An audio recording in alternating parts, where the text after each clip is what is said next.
महमूद को आज ज्ञात हुआ कि आज वह एक डॉक्टर है। महमूद खुद एक डॉक्टर है। उसने ऐसा मरहम मिलाया कि जिससे वह टूटी टांग को आसानी से आनन फानन जोड़ सकता है। केवल गूलर का दूध, गूलर एक पेड़ होता है, उससे छेद करने से एक दूध निकलता है, उस दूध को यानी गूलर का दूध, केवल गूलर का दूध चाहिए, टांग जोड़ दी जाएगी। लेकिन सिपाहियों को ज्यों ही खड़ा किया जाता है, सिपाही को ज्यों ही खड़ा किया जाता है, टांग जवाब दे देती है। जवाब यानी फिर निकल जाती है उसकी टांग। ज्यों ही सिपाही को खड़ा करते हैं, उसकी जुड़ी हुई टांग फिर फड़ाक दे जाती है, तो फिर वे भी लटक जाती है, जवाब दे देती है। शल्य क्रिया असफल हुई। शल्य क्रिया माने चीरा फाड़ी की, जो सिपाही की नूरे कर रहा था, वह क्रिया असफल हो गई, यानी ऑपरेशन सफल नहीं हुआ। तब उसकी दूसरी टांग भी, अब तो कि जब यार उसकी टांग नहीं जोड़ रही है, दिमाग काम कर रहा, तो उसकी दूसरी टांग और तोड़ दी गई। ले यार, अब खड़ा होने लायक नहीं रहेगा, बैठ तो देगा, तो दूसरी टांग भी तोड़ दी जाती है।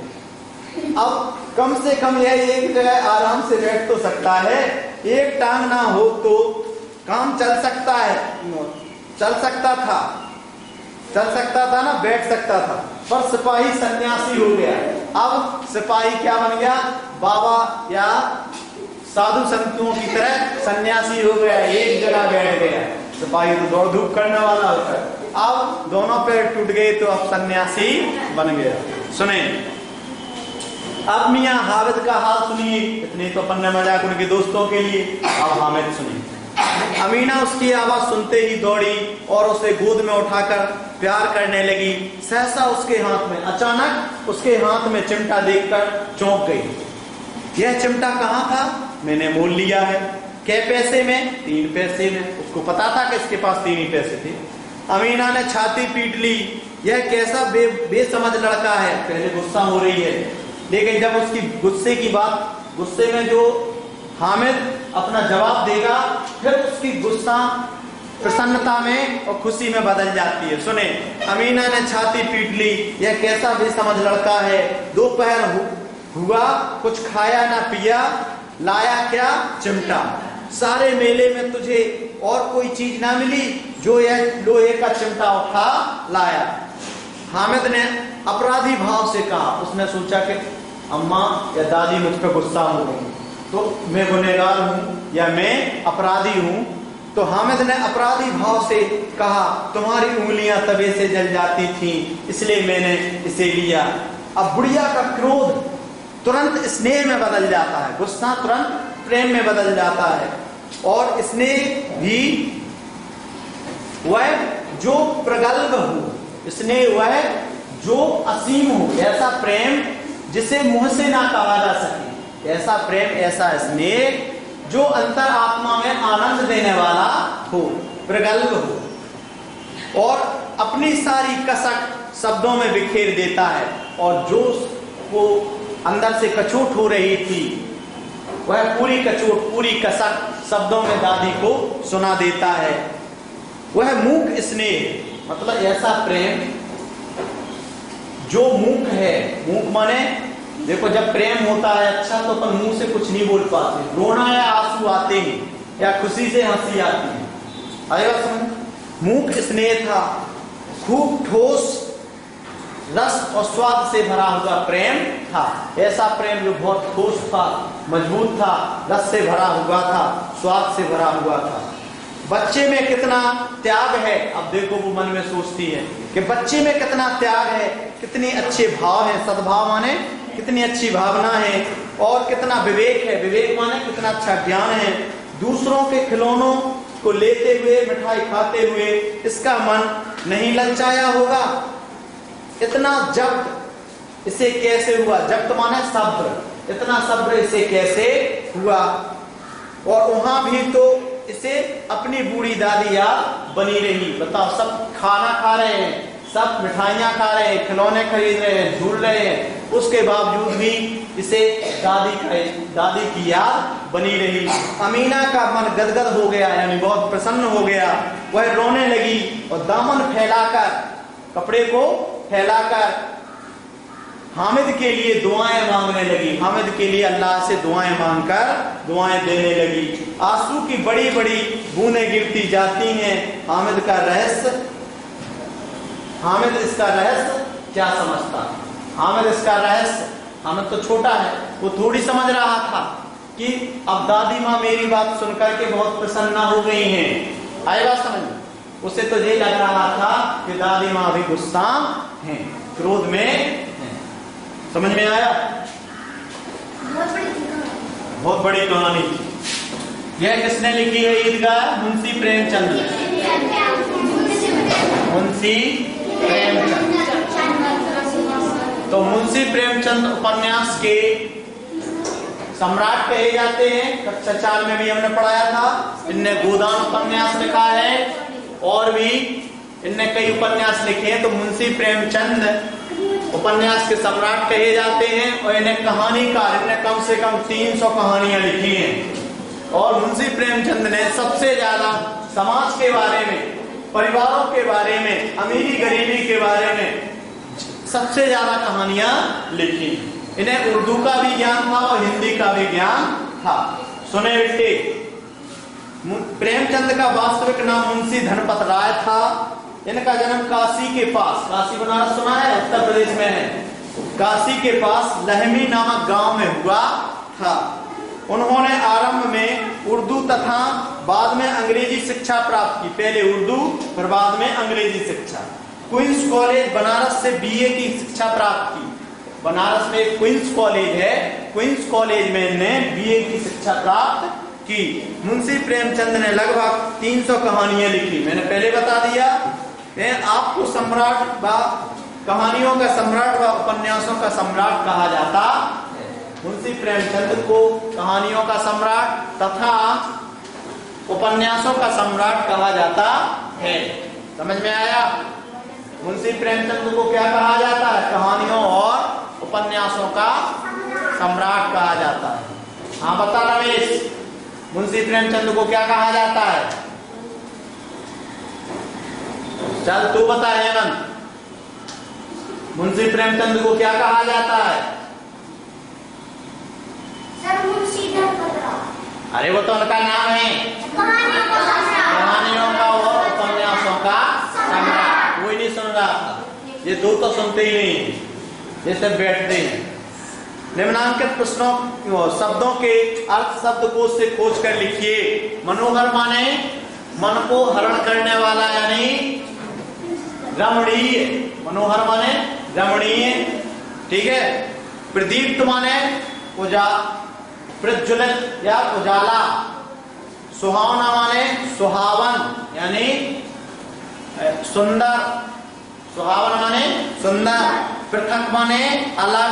कचूटना माने कसक लगना, अंदर ही अंदर चुभना। कचूट माने चुभना। प्रगल्भ माने, प्रगल्भ का मीनिंग देखो पीछे से,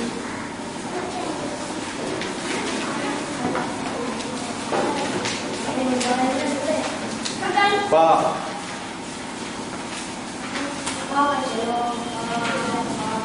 प्रगल्भ माने होता है, इसमें दिया ही नहीं, सर इसने दिया होगा फिर पे नहीं है,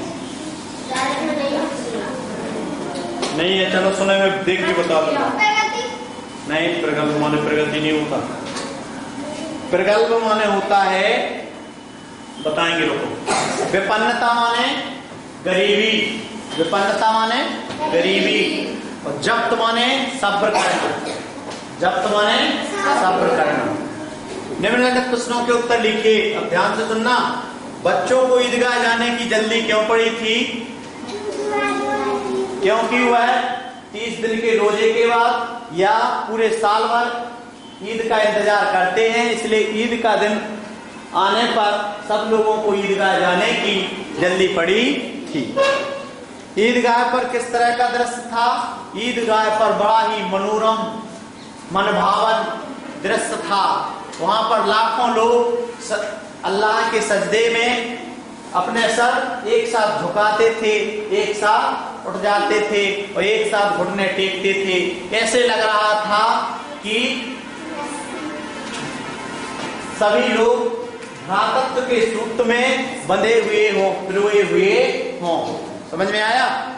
और भी आप आगे वाला लिख सकते हैं। और वहां पर और भी अच्छी तरीके से इसमें दिया है। अच्छी क्या वहां का देखो ये है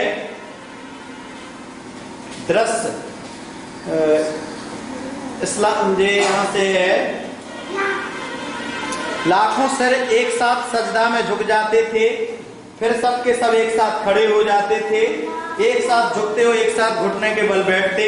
कई बार यह प्रक्रिया होती थी जैसे बिजली की बत्तियां लाखों एक साथ बुझ जाती हैं या जल जाती हैं, यही क्रम चलता रहा। यह यहाँ से है वहां का दृश्य अपूर्व था, जिसकी सामूहिक क्रियाकलाप विस्तार आनंद अनंतता हृदय को श्रद्धा गर्व और आनंद से भर देती थी।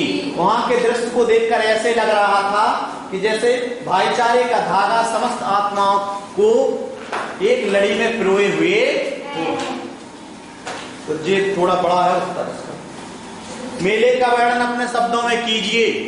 मेले का वर्णन, मेला बहुत ही सुंदर सजा हुआ था, जिसमें बहुत सारी मिठाइयों की दुकानें रखी हुई थी, मिठाई की दुकानें सजी हुई थी, हलवाई की दुकानें, उसके बाद वहां पर झूले चक्री हिंडोला सभी की दुकानें और लोहे की दुकानें सजी हुई थी।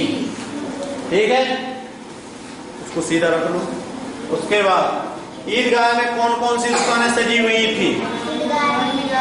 मेले में देखो चहल पहल थी। पहले ये बताना, मेले में बहुत चहल पहल थी।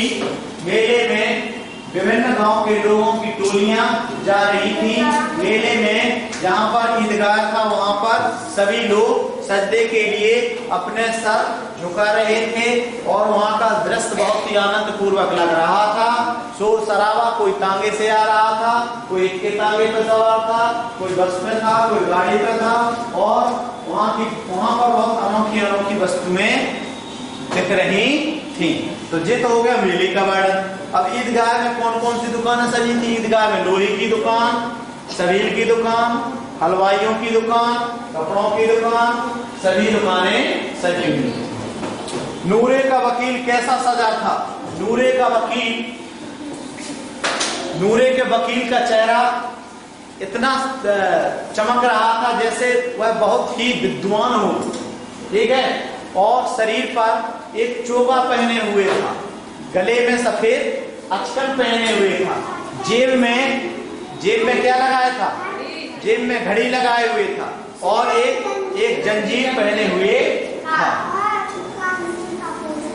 हैं और हाथ में कानून का पोथा लिए हुए था।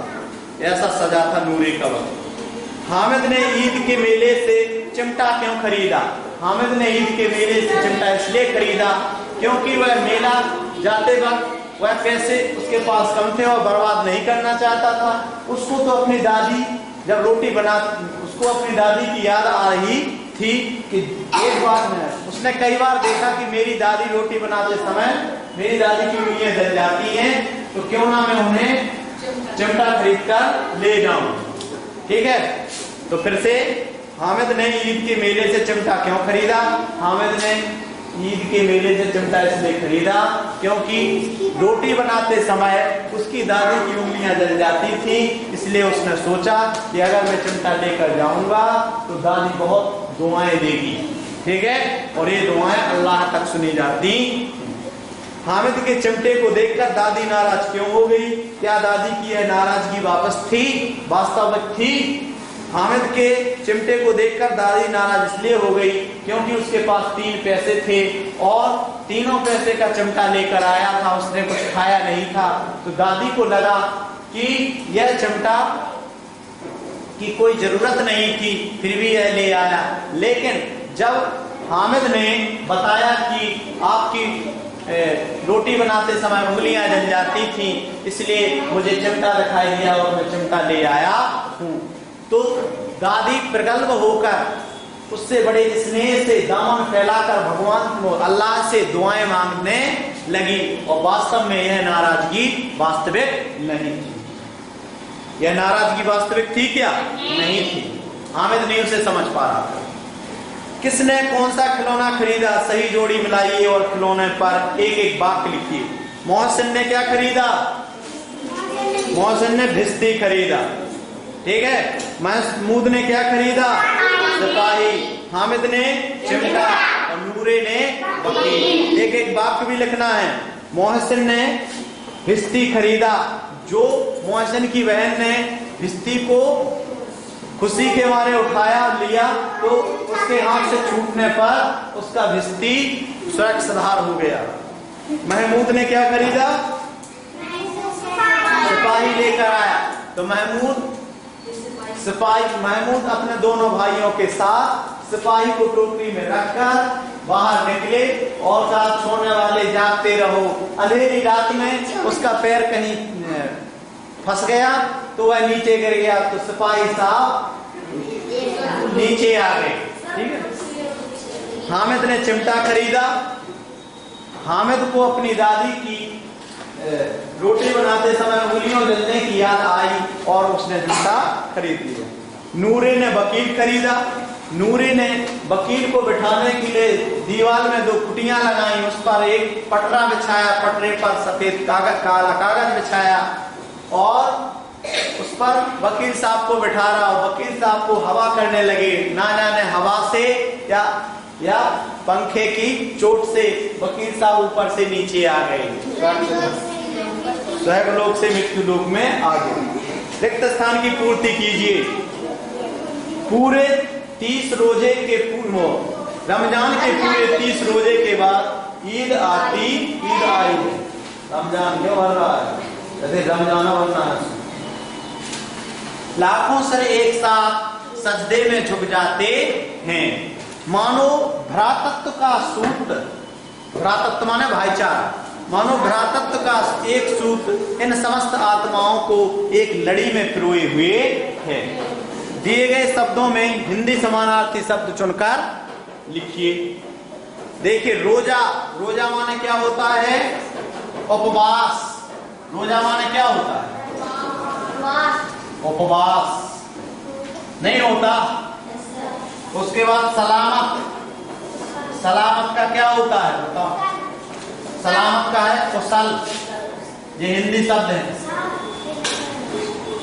उसके बाद निगाह माने दृष्टि, नजर, दृष्टि।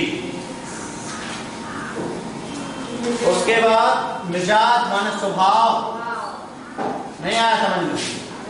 मिजाज यानी स्वभाव।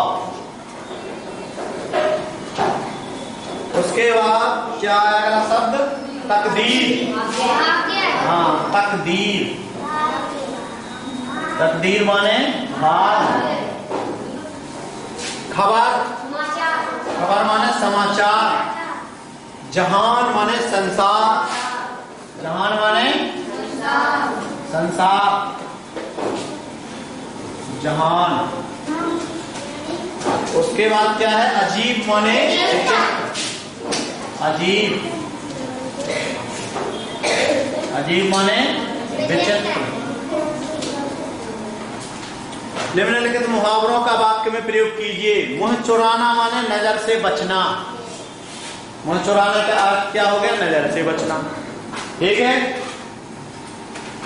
तो हामिद के दोस्त मिठाई खाते समय मुंह चुरा रहे थे, यानी नजर से बच रहे थे। उल्लू बनाना यानी मूर्ख बनाना। ठीक है। उल्लू बनाना यानी मूर्ख बनाना। छोटे से हामिद ने सभी दोस्तों के पैसे खर्च करवाकर खुद चमीटा खरीदा। ठीक है। तो हामिद ने सभी दोस्तों को उल्लू बना दिया। और भी कह सकते आजकल के छोटे छोटे लड़के बड़ों को उल्लू बना देते। ठीक है। बाल बांका ना होना यानी नुकसान ना होना। चिमटा को नीचे पटकने पर या हवा पानी या तूफान में डालने पर उसका बाल बांका नहीं होता है। सुरलोक सुधार होना यानी मृत्यु हो जाना। नूरे का वकील ऊपर से नीचे गिरा तो उसका सुरलोक सुधार हो गया। गदगद होना माने प्रसन्न। हामिद जब चिमटा लाया और उसने कहा कि दादी माँ यह चिमटा मैं इसलिए लाया क्योंकि आपकी उंगलियां रोटी बनाते समय जल जाती हैं, तो यह बात सुनकर उसकी दादी गदगद हो गई। उदाहरण के अनुसार दिए गए शब्दों का बहुवचन बनाइए। खिलौना का खिलौने, और खिलौनों भी हो सकता है। लड़का का लड़के और लड़कों, औरत का औरतें और औरतों, पैसे का पैसे, पैसा का पैसे और पैसों। पढ़िए और समझिए। एक बार मोहन इंदौर गया, उसके पास श्याम नहीं गया था, उसके साथ श्याम नहीं गया था। मोहन ने वहां क्या देखा? जब श्याम ने जानना चाहा तब मोहन ने कहा, अरे तुमने अभी तक इंदौर नहीं देखा, शायद तुम्हारे पिताजी ने तो देखा होगा, तुम भी तो इंदौर देखने जाओ। मैं चाहता हूं ईश्वर तुम्हारी इंदौर देखने की इच्छा पूर्ण करे। तो जितने वाक्य हैं सभी वाक्य हमारे वाक्यों का प्रकार बताते हैं। देखना, उपयुक्त वाक्यों अनुच्छेद में विभिन्न प्रकार के वाक्य दिए गए हैं। इन्हें ध्यान से देखा जाए तो अर्थ के अनुसार इनका आशय इस प्रकार है। एक बार मोहन इंदौर गया, किसी काम का होने का पता चलता है, तो यह कहलाता है विधानवाचक वाक्य। मोहन ने वहां क्या देखा, इससे प्रश्न का पता चलना है, इसलिए इसे कहते हैं प्रश्नवाचक वाक्य। उसके साथ श्याम नहीं गया, नहीं माने ना होना, मना करना, इसे कहते हैं निषेधात्मक वाक्य। जब श्याम ने जानना चाहा तब मोहन ने कहा। एक क्रिया दूसरी क्रिया पर निर्भर होती है, इसलिए निर्भर होने का संकेत है, तो इसे कहते हैं हम कौन से वाक्य? शर्त बोधक वाक्य। कौन से वाक्य? शर्त बोधक। एक क्रिया अगर दूसरी क्रिया पे आधारित है, निर्भर है, सहारे पे है, तो उसे शर्त बोधक वाक्य कहते हैं। अरे तुम अभी तक इंदौर नहीं देखा, इसमें विस्मयादि अर्थ निकला। अरे तुमने अभी तक इंदौर नहीं देखा, तो इसमें विस्मय हो रहा है, इसलिए आश्चर्य निकल रहा है, इसलिए इसे कहेंगे विस्मयादि बोधक वाक्य, जिसमें विस्मयादि बोधक चिन्ह भी लगाया जाता है। समझ में आ रहा? नहीं आ रहा? विस्मयादि बोधक चिन्ह जैसा होता है, ये लगाया जाता है। उसके बाद शायद तुम्हारे पिताजी ने तो देखा होगा, इसमें संदेह है, संभावना है, शायद लगा है ना, तो इसको बोलते हैं संदेह बोधक वाक्य। समझ में आ गया? तुम भी तो इंदौर देखने जाओ, यानी आज्ञा दे रहे हैं, तो इसमें आज्ञा बोधक वाक्य हो जाएगा। ठीक है, आज्ञावाचक। उसके बाद ईश्वर तुम्हारी इंदौर देखने की इच्छा पूर्ण करे, तो इच्छा वाली बात है, तो इस बात को बोलेंगे इच्छा बोधक वाक्य। समझ में आया? अब जानिए अर्थ के आधार पर वाक्य कितने प्रकार के होते हैं? 8 प्रकार के। विधानवाचक वाक्य किन्हें कहते हैं? जिन वाक्यों में किसी क्रिया के करने का बोध हो, उसे विधानवाचक वाक्य कहते हैं। क्रिया के करने में पढ़ा रहा हूं, विधानवाचक। ठीक है। निषेधात्मक वाक्य, निषेधवाचक वाक्य किसे कहते हैं? जिन क्रिया में किसी कार्य के निषेध या ना करने का बोध हो। मैं नहीं पढ़ाऊंगा, मैं नहीं खाऊंगा, मैं नहीं हंसाऊंगा, तो क्या हो गया? निषेधात्मक वाक्य। प्रश्नवाचक वाक्य, जिन वाक्यों में प्रश्न किया जाता है उसे प्रश्नवाचक वाक्य कहते हैं। क्या आप सुन रहे हैं? क्या आप याद कर रहे हैं? तो जी आप कहां पढ़ते हैं? विस्मयादि बोधक वाक्य किन्हें कहते हैं? जिन वाक्यों में आश्चर्य यानी विस्मय, हर्ष, खुशी, शोक माने दुख, घृणा माने जुगुप्सा आदि का बोध होता है, तो उसे हम विस्मयादि बोधक वाक्य कहते हैं। आज्ञावाचक वाक्य किसे कहते हैं? जिन वाक्यों में किसी बात या काम करने की आज्ञा, उपदेश या आदेश दिया होता है, उसे आज्ञावाचक वाक्य कहते हैं। समझ में आया? इच्छा बोधक में जहां इच्छा, आशा, शुभकामना, आशीर्वाद और अभिशाप, भगवान करे वो मर जाए, तो ये आशीर्वाद है ना, आशीर्वाद नहीं, ये क्या है? अभिशाप। तो अभिशाप देना और शुभकामना देना, आशीर्वाद देना, आशा, इच्छा जो प्रकट करते हैं तो उन्हें इच्छा बोधक वाक्य कहते हैं। संदेह बोधक वाक्य क्या कहलाते हैं? जिन वाक्यों में संदेह होता है, संभावना होती है, उन्हें हम संदेह बोधक वाक्य कहते हैं। जैसे शायद कल वर्षा होगी, शायद वह बॉम्बे पहुंच गया होगा। संकेतवाचक वाक्य, या शर्त बोधक वाक्य जिसमें एक शर्त दूसरे पर आधारित हो। जैसे जिन वाक्यों में एक क्रिया दूसरे क्रिया पर निर्भर हो, आश्रित हो, सहारे पे हो, ऐसा बोध होता हो या ऐसा ज्ञान पता चलता हो, उससे हम शर्त बोधक या संकेत बोधक वाक्य कहते हैं। जैसे इसमें बताया था ना कि जब राम ने जाना चाहा तब मोहन ने कहा, जब राम ने जानना चाहा तब मोहन ने कहा। तो एक बात, एक क्रिया दूसरी क्रिया पे आश्रित है, निर्भर है, इसलिए इसको कहते हैं हम संकेतवाचक या शर्तबोधक वाक्य। अब देखें इस पाठ में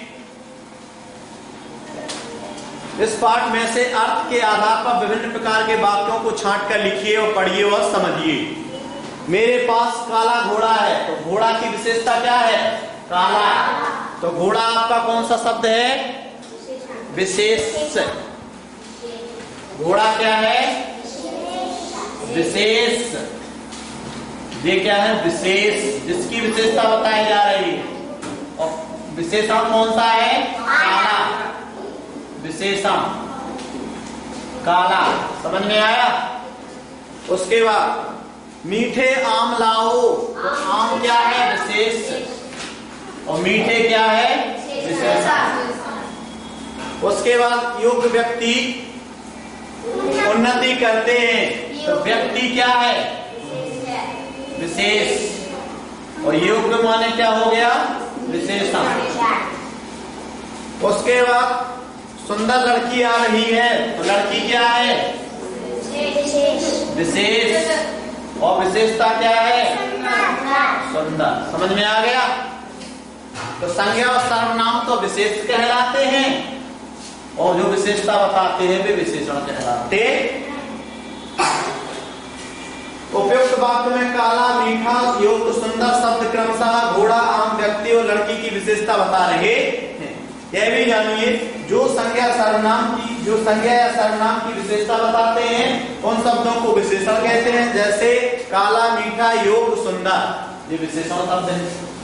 जिस शब्द यानी संज्ञा सर्वनाम की विशेषता बताई जाती है, जिस शब्द की विशेषता बताई जाती है उसे विशेष कहते हैं। जैसे घोड़ा, आम, व्यक्ति, लड़की। इस पाठ में विशेषण और विशेष शब्द चुनकर उदाहरण के अनुसार तालिका में लिखिए। दुबला पतला लड़का, तो लड़का आपका विशेष हो गया, लेकिन दुबला पतला आपका विशेषण हो गया। ऐसे आपको जो आपको शब्द मिले हो वो छांटिए। योग्यता विस्तार में भी आपको करना है। अपने विद्यालय के पुस्तकालय से या अन्य जगहों से मुंशी प्रेमचंद की अन्य कहानियों को प्राप्त करके उनका भी अध्ययन कीजिए। कक्षा 4 में मुंशी प्रेमचंद की कोई कहानी पढ़ी थी? कौन पढ़ी थी बताओ? पढ़ी थी, मुझे पता है, क्योंकि मैंने वहां सम्राट, उपन्यासों का सम्राट शब्द बताया। ढूंढना आप लोग कक्षा 4 की हिंदी में एक थी। इसी तरह से किसी राष्ट्र प्रेमी या संवेदनशील वाला की कहानी याद करके बाल सभा में सुनाइए। संवेदनशील व्यक्ति लाला सरदार वल्लभ भाई पटेल एक बार रास्ते से गुजरते हैं तो एक पत्थर रास्ते में मिलता है और वहां पर उनके अंगूठे में चोट लग जाती है, बहुत सारा खून निकलने लगता है। साथ के साथ ही सभी खून को छोड़कर चले जाते हैं, लेकिन सरदार वल्लभ भाई पटेल उस पत्थर को निकाल कर ही दम लेते हैं। उसके बाद उस पत्थर के स्थान पर मिट्टी भर देते हैं। गुरुजी जब शाला में लेट पहुंचते हैं तो गुरुजी पूरी बात पूछते हैं, लेट आने का कारण पूछते हैं, तो गुरुजी को वह पूरी बात बताते हैं। तो गुरुजी गदगद हो जाते हैं, मरहम पट्टी लगाते हैं और कहते हैं बेटा आज तूने वो काम किया है कि जो लोग कठिनाइयों को देखकर, परेशानियों को देखकर दूसरे किनारे से निकल जाते हैं, तूने तो पूरी परेशानी ही हल कर दी है, तूने तो उस समस्या को ही मिटा दिया है। ठीक है, ऐसे व्यक्ति ही आगे बढ़ते हैं, ऐसे व्यक्ति ही परोपकारी होते हैं। तो ये क्या है बताओ? संवेदनशीलता है ना। आप लोगों को चोट लग जाएगी किसी चीज की तो और डरा नहीं दो यार, लग गई तो लग गई, तो गलत। चर्चा कीजिए, हामद की जगह आप होते तो मेले से क्या खरीदते और क्यों खरीदते? कोई उपयोगी चीज खरीदते जिससे हमारे घर में जिस चीज की कमी खलती हो और बहुत जरूरी हो। ठीक है, हामिद के मित्र जब मिठाई और खिलौने खरीद रहे थे उस समय हामिद के मन में क्या क्या विचार उठे होंगे, सोचिए।